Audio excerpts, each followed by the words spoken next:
في حاجات بتعدي علينا بنفتكر إنها صدفة، بس بتتكرر بشكل غريب. نفس الإحساس، نفس الوجع، نفس النهاية، حتى لو الأشخاص اتغيروا. بتلاقي نفسك بتقول هو إزاي ده بيحصل تاني؟ يمكن المشكلة مش في الناس بس، يمكن في حاجة جواك بتلاقيها بتختار نفس الطريق. هي مش غلطة لكن نمط. النهاردة هنفهم يعني ايه كلمة نمط وازاي نكسره بهدوء. النمط هو طريقة متكررة في الاختيار والتصرف، زي انك تنجذب لنفس النوع من الناس، او تدخل علاقات شبه بعض، او تعيش نفس المشاعر مع اشخاص مختلفين. كأنك بتعيد نفس القصة بس بوجوه جديدة مختلفة. طب ليه بنكرر نفس النمط؟ لأن المألوف مريح، حتى لو مؤذي العقل بيميل للي متعود عليه. ممكن تكون احتياجات قديمة، احتياج للحب، تقدير، أمان. لو الاحتياجات دي ما تسددتش زمان بنلاقي نفسنا بندور عليهم. بنحاول نصلح الماضي، بندخل علاقات شبه اللي وجعتنا بأمل إن النهاية المرة دي تكون مختلفة. عدم الوعي، بنكرر وإحنا مش واخدين بالنا.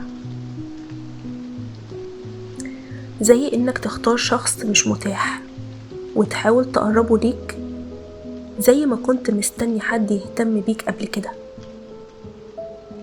بتبالغ في العطاء علشان تحس إنك مهم، لكن في الآخر بتتعب. بتقبل أقل من حقك علشان خايف تخسر الشخص اللي قدامك. طب أعمل إيه علشان أكسر النمط ده؟ لاحظ التكرار. اسأل نفسك كده، إيه اللي بيتكرر في علاقاتي؟ افهم السبب. أنا بدور على إيه؟ إيه اللي ناقصني؟ إيه اللي بخاف منه؟ غير اختياراتك. حتى لو حسيت إنها غريبة في الأول، اختار اللي يريحك مش اللي انت متعود عليه. خد وقتك، ما تدخلش أي علاقة بسرعة. خلي الاختيار واعي مش اندفاعي. اشتغل على نفسك. كل ما تبقى أوضح مع نفسك اختياراتك بتتحسن.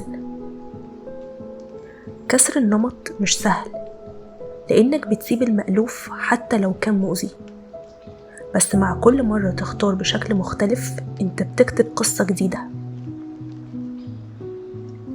لو حسيت انك بتكرر نفس القصة ما تقساش على نفسك. انت مش فاشل، انت بس لسه بتتعلم. الوعي أول خطوة للتغيير، ويمكن أول مرة تختار بشكل مختلف تبقى بداية علاقة أهدى وأصدق. مش لازم تكمل نفس الحكاية، وممكن تكتب واحدة جديدة تناسبك انت. طب اختار صح ازاي؟ وازاي اتجنب العلاقات اللي مش شبهي؟ الاختيار الصح مش احساس بس. كتير بنمشي ورا كلمة انا مرتاح او انا حاسس بحاجة، بس الحقيقة ان الاحساس لوحده مش كفاية. الاختيار الصح بيكون احساس ووعي وملاحظة افعال. طب ايه المعايير اللي تساعدني علشان اختار صح؟ مش كلام حلو يوم واختفاء يومين. الشخص الواضح ثابت موجود، أفعاله شبه كلامه. الراحة مش القلق. اسأل نفسك، أنا لما ببقى معاه ببقى هادي ولا مستني ولا قلقان؟ العلاقة الصحية فيها راحة مش توتر مستمر. الاحترام حتى وقت الخلاف، مفيش تقليل، مفيش إهانة، مفيش ضغط. الوضوح، مش محتاج تفسر كل حاجة لوحدك. الشخص الواضح مشاعره بتبقى واضحة، نيته واضحة، وجوده كمان واضح. التوازن، مش انت اللي بتجري طول الوقت، دايما بيبقى فيه سؤال متبادل اهتمام متبادل، مجهود من الطرفين، مش طرف واحد بس هو اللي شغال. ازاي تتجنب العلاقات الغير صحية؟ ما تتجاهلش العلامات اللي بتجيلك من الأول، زي كده تجاهل متكرر، اختفاء، تقليل، لعب بمشاعرك. ما تبررش على حساب نفسك وتقول أصله مضغوط، أصله مش قصده. مرة 2 تمام، لكن لو بقت عادة ده بقى نمط.